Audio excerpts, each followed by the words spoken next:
ฏิเสธไม่ได้นะครับว่าคำพูดของพ่อแม่เป็นสิ่งที่มีอิทธิพลกับความคิดและพฤติกรรมของลูกเป็นอย่างมากบางครั้งการที่เราเผลอใช้คำพูดที่ไม่เหมาะสมหรือพูดไปโดยที่ไม่ทันได้คิดให้ดีก่อนอาจสร้างบาดแผลในใจให้กับลูกเราก็ได้หรือบางคนก็อาจจะถึงขั้นเสียความมั่นใจในตัวเองไปเลยก็มีอย่างล่าสุดผู้ใช้ Facebook นุ่นณชานันท์เสียงอรุณวงศ์ออกมาโพสต์ภาพวัดใจเหล่าคุณแม่กับภาพกระเป๋าแบรนด์เนมหรูราคาแพงที่เต็มไปด้วยร่องรอยเปื้อนสีหมึกพร้อมระบุแคปชั่นว่าผลงานศิลป์ของลูกชายเช้านี้ซึ่งเป็นบททดสอบว่าเราจะเป็นคุณแม่แบบไหน A วาดรูปอะไรครับเนี่ยสวยมากเลยลูก B คนไหน C แม่วางของไม่เป็นที่เองเนอะมันเลยไปเกะกะจินตนาการของลูกและ D เอาไม้เรียวมาเดี๋ยวนี้ท่ามกลางคุณแม่ที่เข้ามาแสดงความคิดเห็นกันสนั่นต่างเลือกบทบาทคุณแม่ตามบุคคลซึ่งงานนี้บอกได้เลยว่าเสียงแตกบางรายถึงขั้นมัดรวมตั้งแต่ข้อ A ถึงข้อดีเลยทีเดียวรวมทั้งคอมเมนต์ส่งกำลังใจให้กับคุณแม่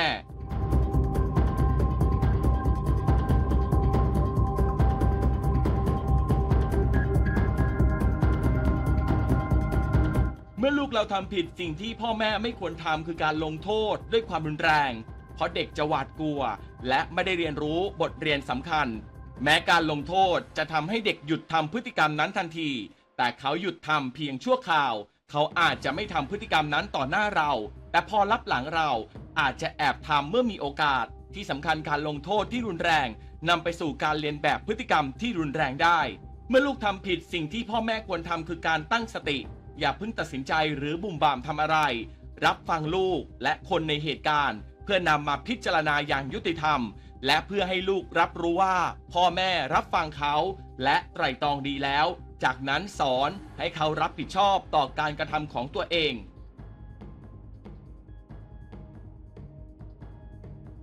เมื่อไรก็ตามที่ลูกทำผิดหรือไม่ทำตามสิ่งที่พ่อแม่บอกคุณอาจจะอดไม่ได้ที่จะตะคอกลูกด้วยคำพูดแรงๆและไม่สนใจฟังในสิ่งที่ลูกอยากจะอธิบายการขึ้นเสียงหรือตะคอกอาจทำให้ลูกสงบลงได้ก็จริงแต่ในอนาคตลูกก็จะทำผิดซ้ำอีกอยู่ดีซึ่งคำพูดแบบไหนที่พ่อแม่ผู้ปกครองไม่ควรพูดกับลูกอาทิ 1. คำสั่งห้ามต่างๆเช่นไม่อย่าหยุดการพูดห้ามเด็กบ่อยๆจะทำให้เด็กขาดความมั่นใจที่จะทำในสิ่งต่างๆด้วยตัวเองเพราะกลัวจะทำผิดหรือทำแล้วไม่ถูกใจผู้อื่นทำให้เด็กไม่กล้าคิดและไม่กล้าทดลองทำสิ่งใหม่ๆซึ่งอาจจะทำให้เขาเสียโอกาสที่จะเรียนรู้ว่าตัวเองมีความสามารถด้านไหนชอบหรือไม่ชอบทำอะไรและทำอะไรได้ดีแต่ก็ไม่ใช่ว่าจะพูด3คำนี้ไม่ได้เลยคงต้องขึ้นอยู่กับสถานการณ์ด้วยเพราะถ้าอยู่ในสถานการณ์ที่อันตรายหรือไม่เหมาะสมก็สามารถพูดได้ที่สำคัญก็คือควรมีการอธิบายให้เด็กเข้าใจถึงเหตุผลว่าสิ่งนี้ทำไม่ได้เพราะอะไรหรือถ้าเป็นสถานการณ์ปกติทั่วไปคุณพ่อคุณแม่ก็สามารถเปลี่ยนคำพูดจากการห้ามเป็นการบอกสิ่งที่เด็กควรทำให้ชัดเจน 2. คำพูดขู่เช่นเดี๋ยวจะเอาไปทิ้งเดี๋ยวไม่รักนะอย่าทำแบบนี้เดี๋ยวตำรวจมาจับหรือผีมาหลอกการขู่ที่มีเงื่อนไขของการไม่ได้รับความรักหรือการถูกทิ้งจะทำให้เด็กไม่มั่นใจในตัวเองเพราะไม่แน่ใจว่าเป็นที่รักของครอบครัวหรือไม่และทำให้เด็กเกิดความหวาดระแวงกลายเป็นคนขี้กลัวนอกจากนี้ยังเป็นการสร้างความเข้าใจผิดให้กับเด็กอีกด้วยนอกจากนี้ยังเป็นการสร้างความเข้าใจผิดให้กับเด็กอีกด้วยว่าการได้มาซึ่งความรักจะต้องมีเงื่อนไขเข้ามาเกี่ยวข้องซึ่งอาจนำไปสู่การสูญเสียความนับถือในตัวเองและผู้อื่นได้การพูดขู่เด็กโดยไม่มีเหตุผลจะทำให้เด็กรู้สึกหวาดกลัวกับสิ่งต่างๆรอบตัวและทำให้เด็กไม่สามารถใช้ความคิดและเหตุผลในการไตร่ตรองสิ่งต่างๆได้อย่างถูกต้องทำให้เกิดความเปราะบางทางด้านจิตใจและเมื่อเด็กเผชิญปัญหาเด็กก็จะกลัวและไม่สามารถหาทางแก้ไขปัญหาได้ด้วยตัวเองดังนั้นพ่อแม่ควรพูดกับลูกด้วยเหตุผลที่สมจริงหรือสอนในสิ่งที่เขาทำได้และควรทำที่สำคัญควรชื่นชมและแสดงความภาคภูมิใจเมื่อลูกๆของเราสามารถปฏิบัติตัวได้อย่างถูกต้อง 3. พูดเปรียบเทียบหรือประชดประชันเช่นไม่เห็นน่ารักเหมือนน้องคนนั้นเลยดูสิลูกคนอื่นเขายังทำได้เลยการที่คุณพ่อคุณแม่ใช้คำพูดในลักษณะนี้เพราะอยากผลักดันให้ลูกเกิดความพยายามในการทำสิ่งต่างๆให้ดีขึ้นหรือเพื่อให้ลูกพัฒนาตัวเองมากขึ้นแต่รู้หรือไม่ว่าคำพูดเหล่านี้กลับกลายเป็นการทำร้ายจิตใจและทำให้เด็กรู้สึกว่าตัวเองด้อยค่าไม่มีความสามารถไม่เก่งหรือไม่ดีพอเท่ากับเด็กคนอื่นกลายเป็นเด็กที่ไม่กล้าแสดงออกขัดความมั่นใจและอาจทำให้เด็กมีนิสัยขี้อิจฉา สร้างความเกลียดชังให้กับคนที่เด็กโดนเอาไปเปรียบเทียบโดยไม่รู้ตัวทำให้เด็กลุกขึ้นมาต่อต้านบางคนก็อาจแสดงออกด้วยความก้าวร้าวรุนแรงและพยายามทำตัวเองให้อยู่ด้านตรงกันข้ามกับที่คุณพ่อคุณแม่ต้องการดังนั้นพ่อแม่ควรทำความเข้าใจก่อนว่าลูกมีข้อดีอย่างไรหรือมีความชอบความถนัดด้านไหนจากนั้นก็พยายามส่งเสริมสนับสนุนในสิ่งที่เขาทำและควรแสดงความชื่นชมเพื่อให้เขาเกิดความภาคภูมิใจในตัวเองและพัฒนาศักยภาพของตัวเองไปในทางที่ถูกต้องคุณพ่อคุณแม่อาจจะเล่าว่าเด็กคนอื่นหรือญาติพี่น้องในวัยเดียวกันมีความสามารถหรือมีข้อดีอย่างไรในขณะเดียวกันก็ต้องบอกให้ลูกมั่นใจว่าตัวเองก็มีส่วนที่ดีหรือส่วนที่สามารถพัฒนาให้ดีขึ้นได้เช่นกันเพื่อให้เด็กมีความมั่นใจและเชื่อว่าคนทุกคนสามารถพัฒนาได้ไม่จำเป็นว่าเราจะต้องเก่งเหมือนใครแต่เราสามารถเก่งในแบบของเราได้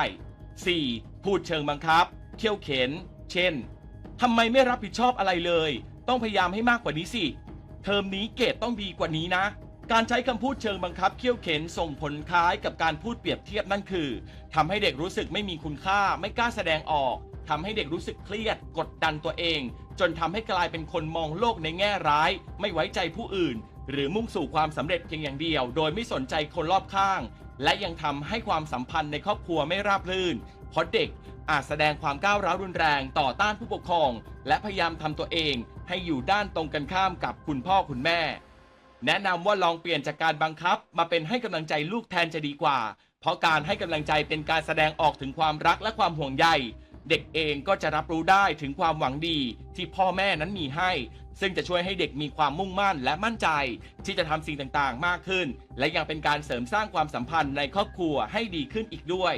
5. ตวาดหรือพูดด้วยอารมณ์หรือโมโหหรือขาดสติการพูดโดยใช้อารมณ์เวลาที่โมโหหรือขาดสติอาจทำให้เด็กจดจำและนำไปลอกเลียนแบบได้เพราะเด็กจะซึมซับและคิดว่าการพูดไม่ดีเป็นสิ่งที่ทำได้ดังนั้นเวลาที่พ่อแม่โมโหหรืออารมณ์ไม่ดีซึ่งเป็นเรื่องธรรมดาที่เกิดขึ้นได้ให้ลองหลับตาหายใจเข้าลึกๆหายใจออกยาวๆพยายามทำจิตใจให้สงบและตั้งสติก่อนแล้วค่อยพูดกับลูกพยายามพูดคุยหรืออธิบายด้วยเหตุผลหากเป็นเรื่องที่ต้องการให้เด็กเข้าใจแต่ถ้าไม่ไหวจริงๆก็เอาตัวเองออกไปจากสถานการณ์ตรงนั้นก่อนค่อยๆใช้เวลาปรับอารมณ์เมื่อคิดว่าตัวเองพร้อมก็ค่อยกลับมาพูดกับลูก 6. สั่งลูกไม่ให้ร้องไห้การสั่งห้ามไม่ให้เด็กร้องไห้โดยเฉพาะเมื่อผู้ปกครองกำลังมีอารมณ์ด้วยจะทำให้เด็กรู้สึกกลัวมากขึ้นและไม่สามารถหยุดร้องหรือจัดการกับอารมณ์ตัวเองได้เพราะรู้สึกว่าคุณพ่อคุณแม่ไม่เข้าใจในสิ่งที่เขากำลังเป็นทุกข์อยู่สิ่งที่คุณพ่อคุณแม่ควรจะทำคือปล่อยให้เด็กร้องไห้เพื่อระบายความอัดอั้นตันใจก่อนและค่อยๆบอกลูกให้เข้าใจว่าเวลาที่เราเสียใจเราสามารถแสดงออกได้ซึ่งการร้องไห้ก็ถือว่าเป็นการแสดงออกรูปแบบหนึ่งถ้าลูกหยุดร้องและสงบแล้วเราค่อยมาคุยกันว่าเกิดอะไรขึ้นเพื่อให้เด็กรู้ว่าพ่อแม่ก็เป็นห่วงและกำลังช่วยให้เขาเข้าใจและหาวิธีจัดการกับอารมณ์ของตัวเอง 7. ใช้คำพูดล้อเลียนหรือเลียนแบบคำพูดที่เด็กพูดไม่ชัดบางครั้งผู้ใหญ่ก็ไม่ได้คิดว่าคำบางคำเป็นการล้อเลียนเด็กเพราะคิดว่าพูดกันเล่นๆสนุกๆและมองว่าเด็กยังเล็กคงไม่เข้าใจอะไรมากแต่เมื่อเด็กโตขึ้นมีสังคมที่กว้างขึ้นคำพูดเหล่านั้นจะทำให้เด็กรู้สึกอายไม่มั่นใจในตัวเองเพราะหวาดกลัวที่จะโดนล้อเลียนจากครอบครัวและผู้อื่นทำให้เด็กไม่ชอบในสิ่งที่ตัวเองเป็นจนอาจกลายเป็นปมในใจของเด็กได้พ่อแม่จึงควรพยายามพูดให้เด็กเห็นข้อดีของตัวเองภูมิใจในสิ่งที่ตัวเองมีหรือเป็นชี้เห็นว่าแต่ละคนมีความแตกต่างกันและไม่จำเป็นต้องยึดติดกับรูปลักษณ์ภายนอกเสมอไปและ 8. พูดเข้าข้างเมื่อลูกทำผิดเช่นลูกฉันไม่ผิดไหนใครว่าลูกฉันการพูดเช่นนี้เป็นการสร้างนิสัยเอาแต่ใจและไม่ยอมคนให้กับเด็กเป็นการตามใจลูกในทางที่ผิดหรือที่เรียกว่าพ่อแม่รังแกฉันเพราะทำให้เด็กไม่รู้จักแยกแยะผิดชอบชั่วดีและเมื่อเขาโตขึ้นเด็กก็จะรับไม่ได้เมื่อถูกต่อว่าหรือตำหนิดังนั้นถ้าพบว่าลูกเราทำผิดจริงอันดับแรกเลยคุณพ่อคุณแม่ควรสอนให้เด็กรู้จักขอโทษและยอมรับผิดห้ามออกรับแทนลูกเด็ดขาดและชี้เห็นว่าอะไรถูกอะไรผิดอะไรควรทำและอะไรไม่ควรทำเพราะอะไรและถ้าทำผิดแล้วจะมีผลอย่างไรตามมาเพื่อให้เด็กเข้าใจและปรับปรุงตัวเองนอกจากจะสอนด้วยคำพูดแล้วพ่อแม่เองก็ต้องทำตัวให้เป็นแบบอย่างที่ดีให้กับลูกๆด้วยเพราะบางอย่างก็ได้ผลมากกว่าการใช้คำพูดเพียงอย่างเดียวเช่นถ้าเราไม่อยากให้เขาเล่นโทรศัพท์ตัวเองก็ต้องพยายามอยู่ให้ห่างจากโทรศัพท์หรือถ้าไม่อยากให้ลูกพูดจาหยาบคายตัวเราเองและคนใกล้ชิดก็ต้องไม่พูดเช่นกัน ที่สำคัญตั้งสติทุกครั้งก่อนที่จะพูดอะไรกับลูกเพราะทุกคำพูดของพ่อแม่มีผลกับจิตใจของลูกดังนั้นคนเป็นพ่อเป็นแม่จึงควรระมัดระวังคำพูดของตัวเองให้ดีเวลาที่จะพูดอะไรออกไปไม่ว่าจะกับเด็กเล็กหรือว่าเด็กโตโดยเฉพาะอย่างยิ่งวัยที่เริ่มสื่อสารได้และเข้าใจความหมายของคำต่างๆมากขึ้นเพราะเขาอาจจะเก็บเอาไปคิดมากจนกลายเป็นปมด้อยโดยที่เราเองก็ไม่รู้ตัว